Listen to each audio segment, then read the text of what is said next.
Bradford City continue their 2025-26 League One campaign with a home clash against Grant McCann's Doncaster Rovers, and in today's video you're going to find out how both teams have got on so far this season, what my starting 11 would be for this game if I was Graham Alexander. If you do go on to enjoy today's video, then make sure to like, comment and subscribe. But my team Bradford City, we currently sit 5th in the League One table. After 27 matches we've got 13 wins, 7 draws and 7 defeats, where we've scored 35 goals and also conceded 31, which leaves us on positive 4 goal difference and 46 points. Our form recently has not been great as we're coming off the back of a loss, a win and a loss, so 4 defeats in our last 5 matches. In terms of those last couple of matches then, on Tuesday we had a very disappointing 3-0 defeat away at Lincoln City, where we were played off the park, we were second best all over really. It's not been a great transfer window so far for Bradford City. We expect more business to be done, and even by the time this video comes out there might have been a couple of changes to the squad, but to be only creating 0.03 XG in a league game against the team who at the time were just one position above us goes to show what we've done in this transfer window. Undone a lot of the hard work, and it was an incredibly disappointing result. Saturday though, prior to that, was a 1-0 loss away at Huddersfield, and that really was not much better. The only reason why we got anything out or anything slightly out of that game was because of that red card. Prior to that, again, we were absolutely awful, just creating absolutely nothing at this moment in time. Now again, we might have brought in a couple of strikers by the time this game against Doncaster has come around, but we need some creativity and we do need to be changing things up because recently we have been very poor. Prior to that one, we had a 2-1 defeat at home to Cardiff City. To be fair, this was a much more acceptable defeat, and on another day certainly could have got something out of that. We know that largely under Graham Alexander we've been very strong at home, but away from home is where we really have struggled, and that's clearly been the case again over the last couple of matches or so. But this isn't the end of the world, only losing by 1 goal against Cardiff. As we know, we've only actually lost 4 league games at home since the beginning of last campaign. Doncaster were one of the 2 teams to beat us at Valley Parade though last season. Prior to that one though, we had a 2-1 win away at Blackpool. This game feels like an absolute lifetime ago, and what was probably our best performance for a number of months, which either says a lot about our performances prior to that, or that we did actually play quite well in this game. We didn't really create loads, but we were fairly clinical in that final third, and always nice to pick up 3 points on the road. And we also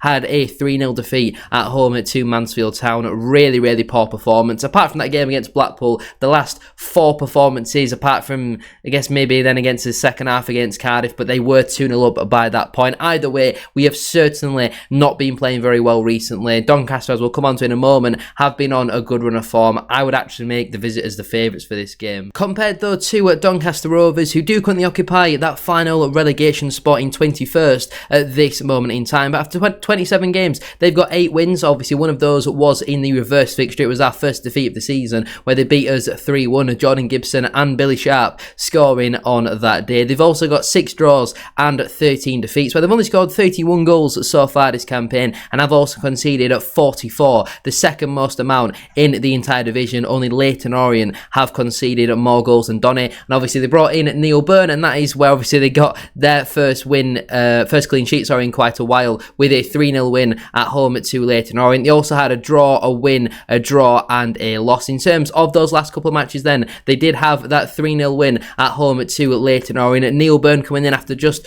1 training session and keeping arguably the best striker in the division quiet. I know you've got the likes of Salech and Talai and maybe even Kyle Wootton as well, but Neil Byrne, it's just typical, isn't it, that he came in and kept a clean sheet. But obviously he won't be able to play against Bradford City on Saturday. There was no Billy Sharp and Jordan Gibson in the starting 11 as well. But I really do think Doncaster have been underperforming so far this campaign. They have got some really good players on paper. They've signed pretty well in this transfer window as well. Prior to that game then, they had a 3-3 draw at home to Wigan, where they were 3-0 up in that game, and obviously went on to bottle it. A goal from former Stockport man Owen Moxon in the 87th minute did rescue a point for the visitors, but I'm sure this will definitely be seen as a disappointing result for Doncaster. They also had a 1-0 win away at AFC Wimbledon obviously two fellow sides that were promoted with Bradford City last campaign. They ended up winning it in the 99th minute. Owen Bailey, who's a man who scored a lot of goals so far this season for Doncaster, even though he's largely played as a centre-back or right back, has played some games in midfield, and he's already up to 10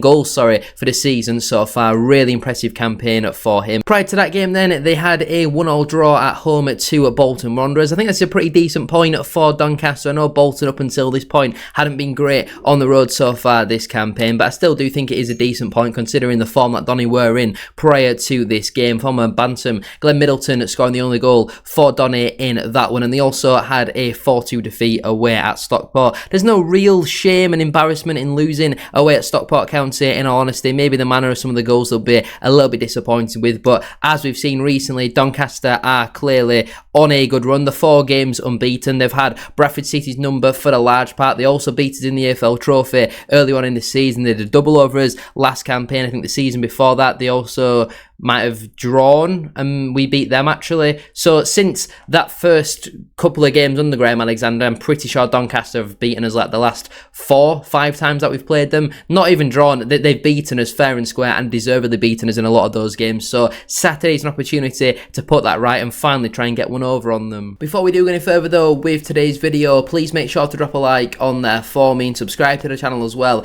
if you are new. Can we try and hit 150 likes on today's video? And don't forget to get your thoughts in down in the comment section down below. Let me know down below your score prediction for this match. What would your starting 11 be as well? Do you think it's time to change the formation? Because I certainly do. I know we've largely played a back 3 under Graham Alexander, but recently it's clearly not been working. The system just is not there, whether it's a 3-4-2-1 or even the 3-5-2. We're not creating enough, and I just don't think that it's working for Bradford City, and especially against Doncaster Rovers recently, in terms of Bradford versus Doncaster sort of recent, they've always had our number when we've played the back 3. Now is the time, in my opinion, to change it up and go with a variation of a 4-3-3 or a 4-2-3-1. So my team then, in goal, I would go with Sam Walker. On Tuesday, probably kept the scoreline a little bit more respectable. I think he maybe could have done a little bit better with their first goal, in all honesty, considering he stood on the line. I know it's a good header from Freddie Draper, but it's not right in the corner, and Sam Walker's 6'6". I don't really think he should be getting lobbed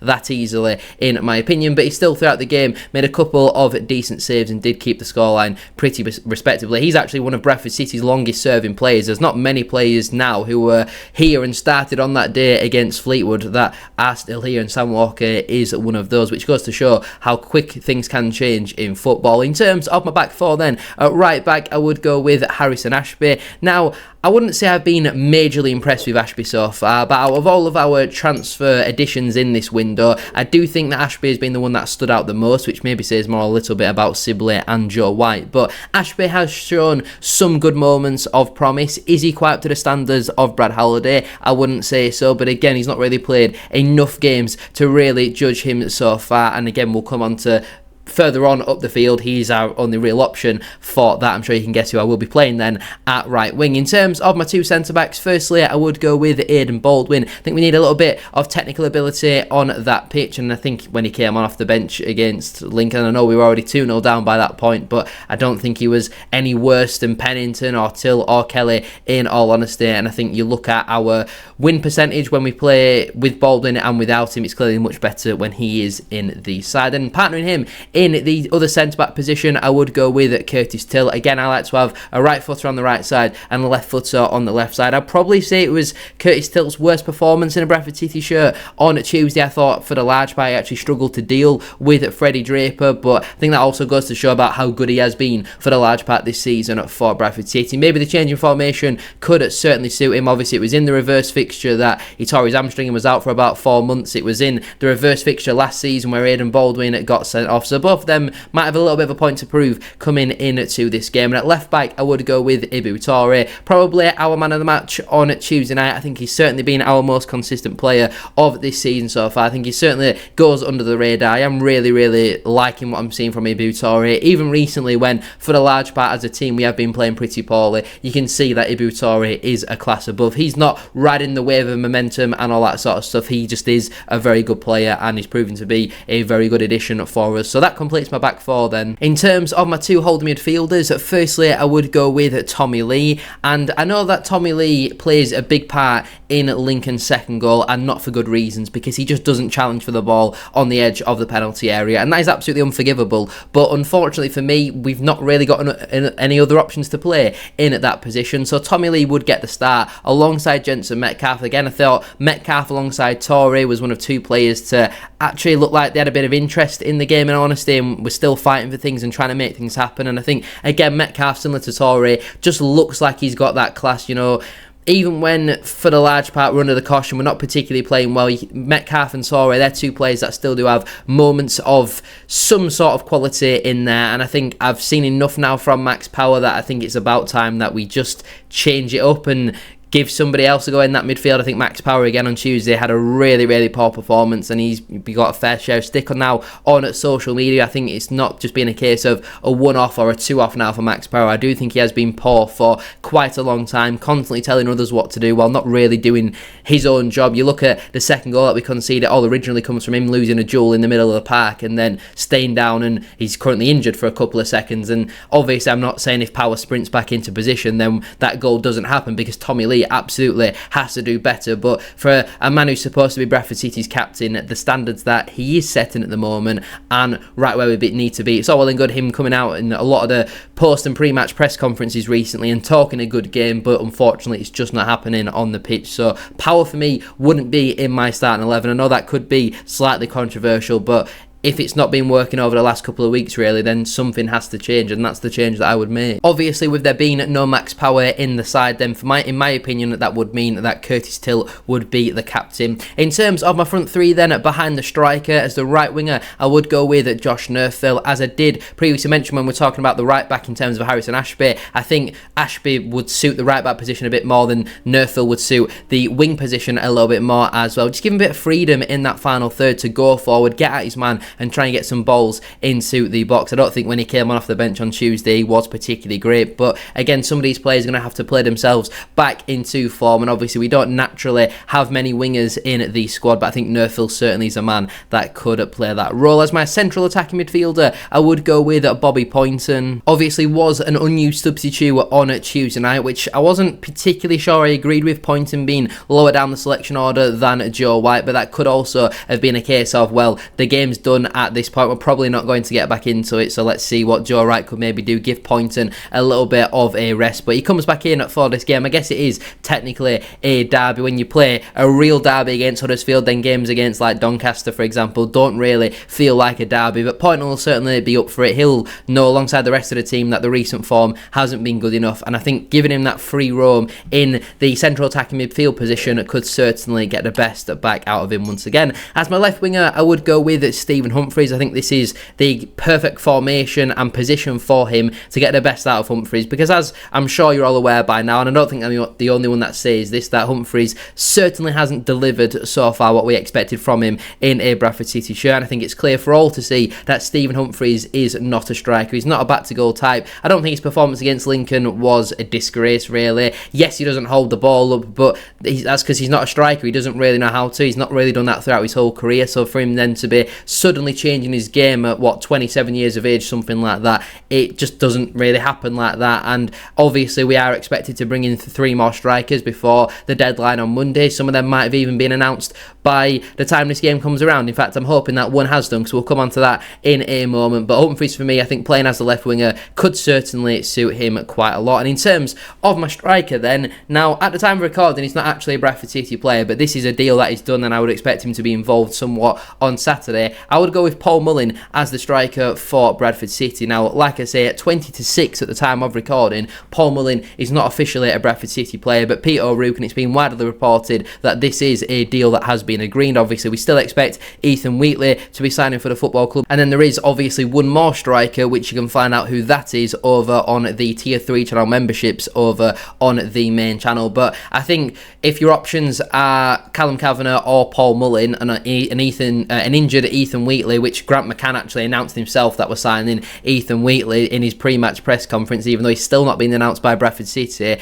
Obviously, I think Paul Mullin then is your best option, but that would be my team. I guess with me doing these match previews a couple of days before the games are played, that does make it a little bit more difficult to do the teams, but I think we do need to go to a back four, especially against Doncaster, because the back three for the last 4 or 5 games we played against them simply hasn't worked. On the bench then for me, that would leave Joe Hilton, Matt Pennington, Joe Wright, Max Power, George Lapsley, Joe White, and also Callum Kavanagh. The players currently unavailable are Anthony Sarcevic, Lewis Sibley. Both of those injuries don't sound too serious and may hopefully be back for next week against Luton. Also unavailable is Nick Powell, who I think will probably be moved on before Monday's deadline, and Will Swan, who should be back in the next couple of weeks. So the only players who miss out in through selection would be Kieran Kelly, who I don't think was awful on Tuesday night, but certainly did not play well, and also Tyreek Wright, who was awful on Tuesday, and he just needs to learn. Sometimes you've got to take a man on, especially when you're playing in the front three. You can always go backwards, try and take a man on, just do something different other than falling over, losing jewels and passing backwards. He is not a high standard League One attacking midfielder, and I think I'll probably be quite content with him moving on in the summer, in all honesty. But anyway, I'm going to leave it there then for today's video. If you have enjoyed, please make sure to drop a like on there for me and subscribe to the channel as well. If you are new, can we try and hit 150 likes, as I said at the start of today's video, and don't forget to get your thoughts in down in the comment section down below. Let me know down below your score prediction for this match. I think Bradford City will probably lose, in all honesty, and also your starting 11 as well. Do you want to see us stick with the back three? Do you want to go with an extra man in midfield, or do you think it's now time that Bradford City change things up and go to a back four? Thank you all very much for watching. Have a great rest of your day, and I'll see you very soon for another one.